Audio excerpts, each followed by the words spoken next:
ഞാൻ രമേഷ് ഗോപാൽ, തനിമ എക്സ്ക്ലൂസീവ്. മായയുടെ കൊലയാളി അറസ്റ്റിൽ, പ്രതിയെ കോടതിയിൽ ഹാജരാക്കും. പ്രതിക്ക് നിരവധി സ്ത്രീകളുമായി ബന്ധം, അവരെയും ഉപദ്രവിച്ചിരുന്നു. എന്നാൽ ആരും പരാതി നൽകിയിരുന്നില്ല. പിടികൂടിയത് കമ്പം തേനിയിൽ നിന്നും. കാട്ടാക്കട മുതിയാവിളയിൽ വാടക വീട്ടിന് സമീപം റബ്ബർ പുരയിടത്തിൽ കൊല ചെയ്യപ്പെട്ട മായ മുരളിയുടെ ഘാതകൻ ഒപ്പം കഴിഞ്ഞിരുന്ന രഞ്ജിത്തിനെ കാട്ടാക്കട പോലീസ് തമിഴ്നാട് തേനി വിളവർകോട്ട ഭാഗത്തു നിന്നും പിടികൂടി ഇയാളുടെ അറസ്റ്റ് രേഖപ്പെടുത്തി. ഇന്ന് കോടതിയിൽ ഹാജരാക്കും. പ്രതിയെ കൂടുതൽ അന്വേഷണത്തിനായി കസ്റ്റഡിയിൽ വാങ്ങുമെന്നും വാർത്താ സമ്മേളനത്തിൽ കാട്ടാക്കട ഡിവൈഎസ്പി ജയകുമാർ പറഞ്ഞു. പ്രതിയെ അറസ്റ്റ് ചെയ്തതിൽ ഇത് ശരിക്കും പറഞ്ഞാൽ ഞങ്ങൾക്ക് വളരെ അഭിമാനമുള്ളൊരു കാര്യമാണ്. കാരണം പ്രതി വളരെ ബുദ്ധിപൂർവമായിട്ട് മൊബൈൽ ഫോൺ, സാധാരണ എല്ലാ കേസുകളിലും മൊബൈൽ ഫോൺ ട്രേസ് ചെയ്തൊക്കെയാണ് പ്രതികളെ പിടിക്കാറ്. അതുപോലെ തന്നെ CCTVയുടെ ഇതൊക്കെ വെച്ച് ഈ കേസിൽ പ്രതി വളരെ കണ്ണിങ് ആയിരുന്നു. അയാൾ കുറ്റകൃത്യം നടന്ന ആ സമയത്ത് തന്നെ മൊബൈൽ ഫോൺ ഉപേക്ഷിച്ചു. നല്ല വില കൂടിയ മൊബൈൽ ഫോൺ ഒടിച്ച് മടക്കി ദൂരെ എറിഞ്ഞിട്ടാണ് അയാൾ പോയത്. അതുപോലെ തന്നെ CCTV ദൃശ്യങ്ങൾ പരമാവധി ഒഴിവാക്കി ബൈ റോഡുകളിൽ കൂടിയാണ് അയാൾ സഞ്ചരിച്ചിരുന്നത്. പക്ഷേ നമ്മുടെ തിരുവനന്തപുരം റൂറൽ SP കിരൺ നാരായണൻ മാഡത്തിൻ്റെ സ്ക്വാഡും അതുപോലെ തന്നെ അഡീഷണൽ SPയുടെ നേതൃത്വത്തിലുള്ള സ്ക്വാഡും, അത് കാട്ടാക്കട പോലീസ് സ്റ്റേഷനിലെയും കാട്ടാക്കട സബ് ഡിവിഷനിലെ പോലീസുകാർ, അവരെല്ലാം കൂടി തുടക്കത്തിലൊരു 10-50ഓളം പോലീസുകാരുണ്ടായിരുന്നു. അതിനുശേഷം മറ്റ് ഈ മയക്കുമരുന്നുകൾ പിടിക്കുന്ന അങ്ങനെ കേസുകളൊക്കെ നോക്കേണ്ട കാര്യം പറഞ്ഞപ്പോൾ കുറച്ച് പേര് മാറി. ബാക്കിയുള്ള ഞങ്ങളുടെ സ്ട്രെങ്ത് അന്നെന്ന് പറഞ്ഞാൽ തുടക്കത്തിൽ ഞങ്ങൾ കൊടപ്പനക്കുന്ന് മുഴുവൻ അരിച്ചു പറക്കിയിരുന്നു. അതിന് ഈ മരിച്ച മായയുടെ ബന്ധുക്കളുടെ വളരെ സഹകരണം ഉണ്ടായിരുന്നു, അവരും കൂടെ ഉണ്ടായിരുന്നു. അതുപോലെ നാട്ടിൽ നിന്ന് തന്നെ ഞങ്ങൾ ആദ്യ അന്വേഷണം നടത്തിയപ്പോൾ സഹകരിച്ച കുറേ പേരുണ്ട്. അവരെല്ലാം കൂടി ആ വളരെ ദുർഘടമായ ആ പ്രദേശം മുഴുവൻ ഞങ്ങൾ അരിച്ചു പറക്കിയിരുന്നു. അപ്പോൾ അത് ചെറിയ ഇൻഫർമേഷൻ്റെ തകരാറുകൾ കൊണ്ടൊക്കെയാണ് അവിടെ അങ്ങനെ അരിച്ചു പറക്കേണ്ട ഒരു സാഹചര്യം വന്നത്.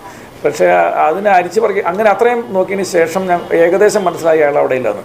പിന്നീടുള്ള അന്വേഷണം പഴയ രീതികളിലുള്ള എന്ന് പറഞ്ഞിട്ടുണ്ടെങ്കിൽ അയാൾ സഞ്ചരിക്കാൻ സാധ്യതയുള്ള സ്ഥലങ്ങളിൽ കൂടി യാത്ര ചെയ്ത് അയാളെ ആരെങ്കിലും കണ്ടിട്ടുണ്ടോ എന്നിങ്ങനെ ചോദിച്ച് കിട്ടിയ ഇൻഫർമേഷൻ്റെ പുറകിൽ പോയാണ് പ്രതി അറസ്റ്റ് ചെയ്യാൻ സാധിച്ചത്. മൊബൈൽ ഫോണിൻ്റെ യാതൊരുവിധ സഹായം കിട്ടിയിട്ടില്ല. അതുപോലെ CCTV ദൃശ്യങ്ങൾ എന്ന് പറഞ്ഞിട്ടുണ്ടെങ്കിൽ പ്രതി വളരെ കണ്ണിങ് ആയതുകൊണ്ട് അയാൾ ചില സ്ഥലത്ത് യാത്ര ചെയ്തിട്ട് അവിടെ നിൽക്കും, കിടന്നുറങ്ങും. അങ്ങനെയൊക്കെ വരുമ്പോൾ നമുക്കത് ഫോളോ അപ്പ് വളരെ ബുദ്ധിമുട്ടായിരുന്നു.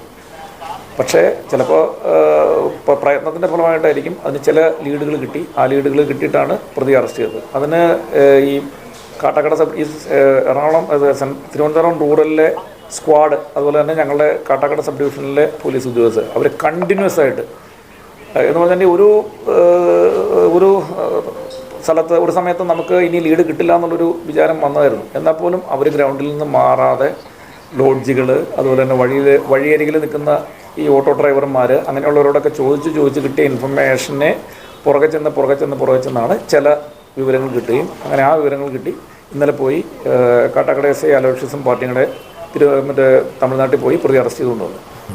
കൃത്യം നടത്തിയതിനു ശേഷം ഇയാളുടെ ഫോൺ ഉപേക്ഷിച്ച് തമിഴ്നാട്ടിലേക്ക് കടക്കുകയും ഇവിടെ ഹോട്ടലിൽ ജോലി തരപ്പെടുത്തിയതായും DYSP പറഞ്ഞു.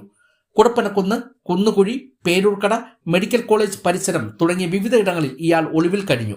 ആഹാരത്തിനായി ഹോട്ടലുകളിൽ കയറി ഭക്ഷണം കഴിച്ച് കാശ് കൊടുക്കാതെ മുങ്ങിയും വിവിധ സ്ഥലങ്ങളിലെത്തി സൗജന്യ ഭക്ഷണം കഴിച്ചും കള്ളവണ്ടി കയറിയും കാശിനാവശ്യം വരുമ്പോൾ കൈനീട്ടിയുമൊക്കെയാണ് ഇയാൾ കഴിഞ്ഞ 12 ദിവസത്തോളം പോലീസിനെ വെട്ടിച്ച് മുങ്ങി നടന്നത്. ഇയാൾക്ക് നിരവധി സ്ത്രീകളുമായി ബന്ധമുണ്ടായിരുന്നു. ഇവരെയും പ്രതി ക്രൂരമായി മർദ്ദിച്ചിട്ടുണ്ട്. എന്നാൽ ഇവരാരും പരാതിയുമായി മുന്നോട്ട് പോകാത്തതാണെന്നും അദ്ദേഹം പറഞ്ഞു. ഇയാളുടെ ഉപദ്രവം സഹിക്കവയ്യാതെ ഇയാളിൽ നിന്ന് മാറി മായ മുരളി തിരികെ വീട്ടിലേക്ക് മടങ്ങി കുട്ടികളോടൊത്ത് കഴിയാൻ തീരുമാനിച്ചതുമൊക്കെ കാരണമായി കണ്ട് ഇയാൾ മായയെ ക്രൂരമായി മർദ്ദിച്ച് കൊലപ്പെടുത്തുകയായിരുന്നു. മൂക്കിൽ ശക്തിയായി ഇടിച്ചാണ് രഞ്ജിത്ത് മായയെ കൊലപ്പെടുത്തിയത്. അതേസമയം ഇനിയും പ്രതിയിൽ നിന്ന് കാര്യങ്ങൾ ചോദിച്ച് മനസ്സിലാക്കേണ്ടതുണ്ട് എന്നും DYSP പറഞ്ഞു. മൊബൈൽ ഫോൺ ഉപേക്ഷിച്ചതും ATM ഉപയോഗിക്കാത്തതും അന്വേഷണത്തിന് വെല്ലുവിളിയായിരുന്നു. പലയിടത്തും CCTV ക്യാമറയിൽ പെടാതിരിക്കാൻ തന്ത്രപൂർവ്വം ഇടറോഡുകളും മറ്റുമാണ് പ്രതി സഞ്ചരിച്ചിരുന്നത്. ക്യാമറ ഉണ്ടെന്ന് തോന്നുന്ന ഇടങ്ങളിൽ മുന്നോട്ട് പോകാതെ ആയ പരിസരങ്ങളിൽ രാത്രി വരെ ഇരുന്നു. പിന്നെയാണ് മടക്കം. ഉപയോഗിച്ചു കൊണ്ടിരുന്ന ഷർട്ട് ഉൾപ്പെടെ ഉപേക്ഷിച്ചാണ് പ്രതി മറ്റൊരു ടീഷർട്ട് സംഘടിപ്പിച്ചു യാത്ര തുടർന്നത്. മായയുടെ വീട്ടുകാരുടെയും ബന്ധുക്കളുടെയും കൂടെ സഹകരണത്തോടെ SP Kiran Narayan, additional SP Prathap Chandran എന്നിവരുടെയൊക്കെ മാർഗനിർദ്ദേശത്തോടുമൊക്കെയാണ് അന്വേഷണം നടത്തിയതെന്നും DYSP പറഞ്ഞു. ഇയാളോടൊപ്പം ഉണ്ടായിരുന്ന ആളെ ഇനിയും ചോദ്യം ചെയ്യും. രഞ്ജിത്ത് ഇക്കാര്യത്തിൽ പറയുന്ന കാര്യങ്ങളുമായി ചേർത്തായിരിക്കും നടപടിയെന്നും ഡിവൈഎസ്പി പറഞ്ഞു. സഹകരണവും അതുപോലെ നിർദ്ദേശവും ഒക്കെ നമ്മുടെ എസ് പിയും അഡീഷണൽ എസ് പിയും തന്നിട്ടുണ്ട്. ഈവൻ ഞങ്ങൾക്ക് യാത്ര ചെയ്യാനുള്ള വണ്ടികൾ പോലും ഏർപ്പാട് ചെയ്തു തന്നതും ഒക്കെ അവരാണ്. എല്ലാ ദിവസങ്ങളിലും മീറ്റിങ്ങുകൾ ഉണ്ടായിരുന്നു.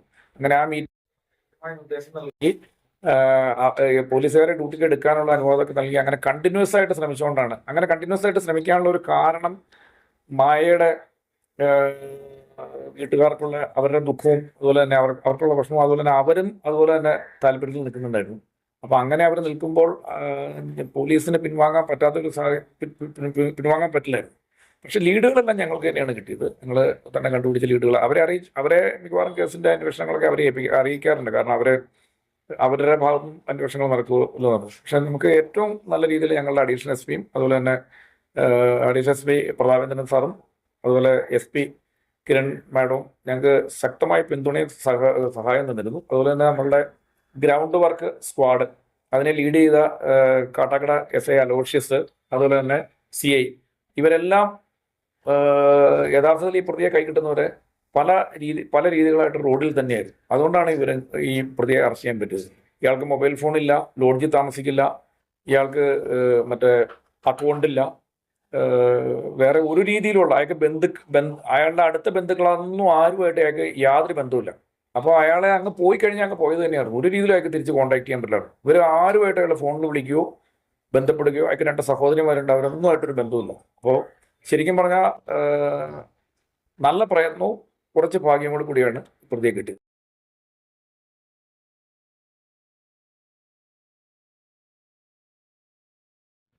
ഫസ്റ്റ് എല്ലാവരോടും മനസ്സറിഞ്ഞ് ഞാൻ നന്ദി പറയുകയാണ്. DVSP sir, Kattakada DVSP sir, നമ്മുടെ SI സാറ്, CI സാറ്, നമ്മളെല്ലാവരും ഈ സവിതേച്ചി അടക്കുന്ന ഒരു വലിയൊരു ടീം നമ്മളെ കൂട്ടത്തുണ്ടായിരുന്നു. നമ്മൾ സാർ അന്വേഷിക്കുന്ന കൂടെ തന്നെ നമ്മൾ കുറേ ജനങ്ങൾ, നമ്മൾ കുറേ ആൾക്കാർ, പാർട്ടിക്കാരെല്ലാവരും നമ്മൾ അന്വേഷിക്കുന്നുണ്ടായിരുന്നു.